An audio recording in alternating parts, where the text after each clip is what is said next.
నాయనల్లారా, ఆనందం అనున్నది పరమేశ్వరునకు సంబంధించిన విషయం. అయితే పారవస్యం అనున్నది యోగికి కలిగే అనుభవం. అసలు కోరికలు లేని వాడికి కలిగేది హర్షం. సమస్తమైన జీవులకు సుఖం అనున్నది అందుబాటులో ఉన్నది.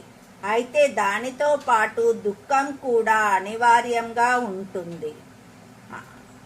అనగాదేవి యొక్క స్వరూపము, అనుగుని స్వరూపము అనగా వ్రతము దత్తభక్తులు విధిగా ఆచరించవలసినది. శ్రీ అనగాదేవి యొక్క రూపము లక్ష్మీదేవి. ఆమెలో రాజరాజేశ్వరి లక్షణాలు, మహాలక్ష్మి, మహాకాళి, మహాసరస్వతి లక్షణాలు నిండుగా ఉన్నవి. శ్రీ అనుగుని యొక్క రూపము విష్ణువు. ఆయనలో పరమేశ్వరుని లక్షణాలు, త్రిమూర్తుల లక్షణాలు నిండుగా ఉన్నవి. కావున శ్రీ అనగాదేవి సమేత అనుగుని ఆరాధించుట సర్వశ్రేయదాయకము. అనగాష్టమి వ్రతము దత్తభక్తులు విధిగా ఆచరించవలసిన వ్రతము. ఈ వ్రతమును ఆచరించుట వలన సర్వశుభములు పొందగలరు. శ్రీపాదుని వైశిష్టత దత్తారాధనలోని గొప్పతనము.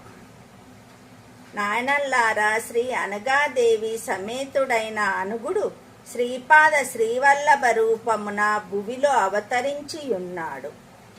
దత్తుడు సర్వదేవతా స్వరూపుడును, చతుర్యుంగ అవతారమును, ఆ అవతార సమాప్తి లేని మహా అవతారమైన కారణమున ఇది సులభ సాధ్యమై ఉన్నది. శ్రీపాదుల చరితామృత మహిమ.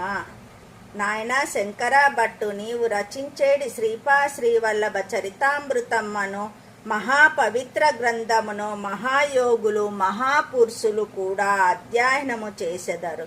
వారు దానిని సంధ్యా భాషకు సంబంధించిన వ్యాకరణ సహాయమున అర్థము చేసుకుందురు.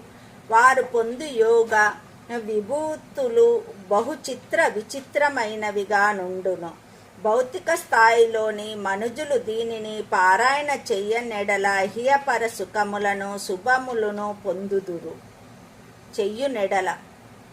భౌతిక స్థాయిలోని మనుజులు దీనిని పారాయణ చెయ్యునెడల హియపర సుఖములను శుభములను పొందుదురు. ఇది అక్షర సత్య గ్రంథము గనుక దీనిలోని ప్రతి అక్షరమునందును యోగశక్తికి నిండియుండు.